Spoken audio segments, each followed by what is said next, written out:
What's going on, my fellow degenerates? Passion here once again with another video with some Overwatch 2 gameplay. So today I wanted to talk about the cancelled PvE mode in Overwatch 2. So as many of you guys know, Overwatch 2 was promised prior to launch that it was going to have this huge and very vast PvE experience, right, with many different hero missions that you could play cooperatively, and they featured like this huge deep talent tree system and everything that would allow you to like really customize your Overwatch heroes and all their abilities and everything. I forget the exact number that they said, but I think it was somewhere around the lines of like 52 different ways that you could like build up your heroes in the PvE mode and like change all their different abilities and everything. So it was this really big, like, lofty goal that they were going for. However, what we ended up getting was a simple 3-mission story mode in Season 6 called Invasion. No such talent tree system to speak of, and it was basically I think it was still cooperative, but it was just 3 missions, that's it. No talent tree, and in early 2024, PvE was just flat out canceled, just altogether. Now, I have said before in other videos that I absolutely did love Invasion. Despite it not really being the intricate RPG light experience that was kind of promised to us at BlizzCon 2019, I did still enjoy the lore and the gameplay, and I was really disappointed to find out that PvE was canceled earlier this year. However, I think that many people really don't understand why it was canceled, myself included for a short while there, so I wanted to kind of like go over the timeline here and kind of explain why this happened, and also give like my 2 cents on the whole thing as well. So there were really 3 major things that led to PvE's cancellation. The first was COVID. So much like with every other business, COVID really did take its toll on Blizzard. I think it kind of started with the lost revenue from the 2020 Overwatch League season. There were supposed to be a bunch more homestand matches and stuff, which I'm sure would have definitely resulted in a lot of revenue coming in from like fan tickets and merch sales and everything, and that would have given Blizzard like a real injection of cash that could then have been funded into Overwatch 2 development. However, I also think that not having the homestand matches caused an even bigger impact on the game's relevance in the public eye, because having fans be excited to go to these homestand matches probably would have kept some of the series faithful, like playing the game and still keeping engaged with the game. Because I know I myself was certainly waiting for and eager for the ability to attend a Boston Uprising homestand match. And they actually had one planned in Boston. However, those got canceled because of COVID, so I didn't get to go to any of those. However, it wasn't just the Overwatch League that had its impact on PvE, it was also Blizzard's return to work policy, which was following like the rollout of the COVID vaccines. Now, apparently, many staffers at Blizzard still felt like it was unsafe to come back to the office, because at that point, COVID was most certainly not reined in quite yet, and yet they were still being forced to come back to the office to keep their jobs. So, in protest, many Blizzard employees actually quit, and as I understand it, a huge number of those employees that did actually quit were specifically members that were directly responsible for Overwatch lore. So this is why that like after these staffers quit, you'll notice that we stopped getting all those like major animated shorts. Like especially like you look at stuff like Venture's release, right? Like Venture just got like a short little like motion comic, and I guess they also had very recently, they had Venture's voice actress do a little comic dub kind of reading, but that's literally it. That's all they could really do for Venture's release, because they lost their pretty much entire lore team. This is why, I guess, so we stopped getting those animated shorts, stopped getting all that really heavy lore content, and the reason why is that just the people in charge of it just literally didn't work there anymore. So, secondly, the team was forced by the higher-ups at Blizzard to kind of split their focus between developing Overwatch 2 and still trying to support Overwatch 1 at the same time, right? So the continued support of the older game, it took resources away from the PvE team for Overwatch 2, which made it which made it essentially impossible for them to deliver Overwatch 2 as a complete experience on time on release day in 2022. So even when Overwatch 1 was basically cut off, when support of that was cut off in 2021 to focus on Overwatch 2, I mean, the damage by then had already been done, right? Like, there really wasn't enough time to realize that vision for PvE that had been, like, unveiled at the initial, like, launch, for the initial launch of the game, and that had been, like, kind of revealed to us at BlizzCon. So this led to PvE being promised to us, but at a later date, thus kind of nullifying the reason for many, myself included, to really even give Overwatch 2 a shot at launch. And when PvE was eventually canceled earlier this year, Blizzard stated it was due to poor sales of the, like, Invasion story pack.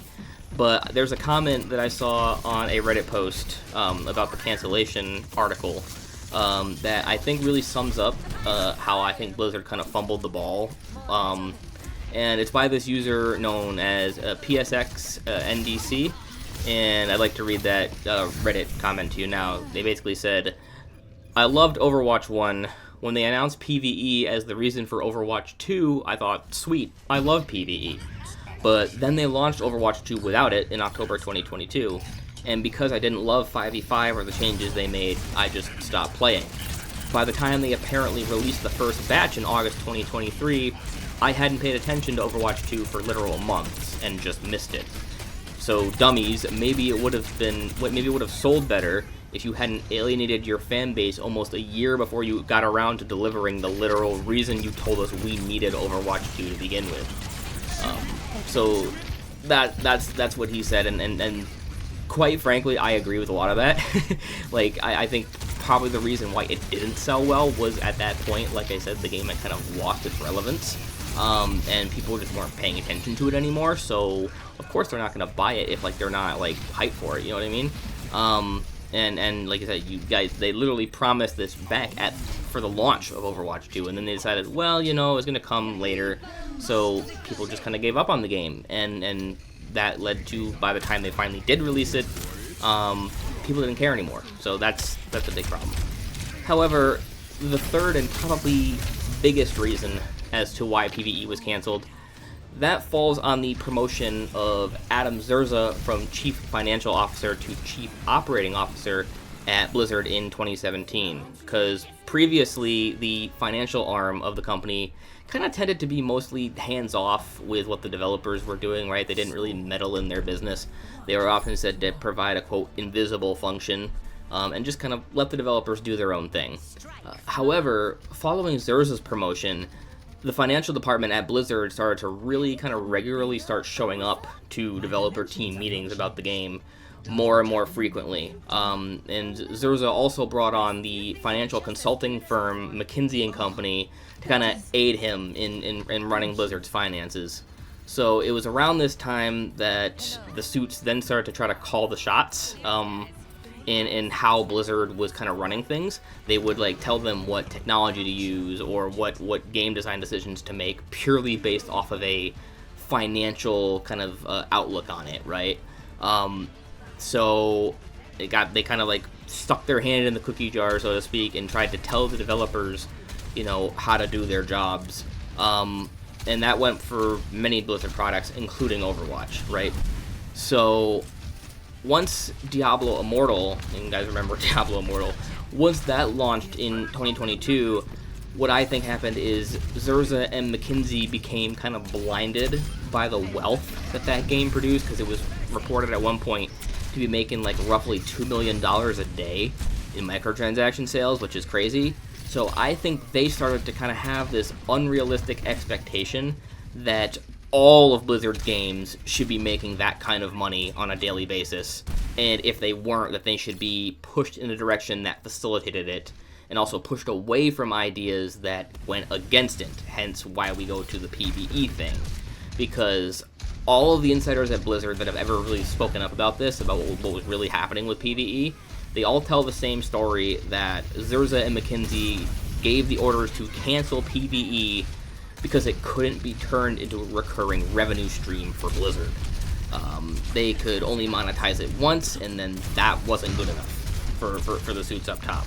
If it couldn't pull in $2 million a day like Diablo Immortal did, why even bother? That was kind of their general attitude towards PvE. So is that just it? It's just because the suits at Blizzard couldn't see a way to make this unrealistic profit margin off of PvE that means it deserves to get axed? Me personally, I don't think so. And in fact, I would argue that Xurza and McKinsey were too short-sighted in their belief that PvE was not able to be monetized effectively.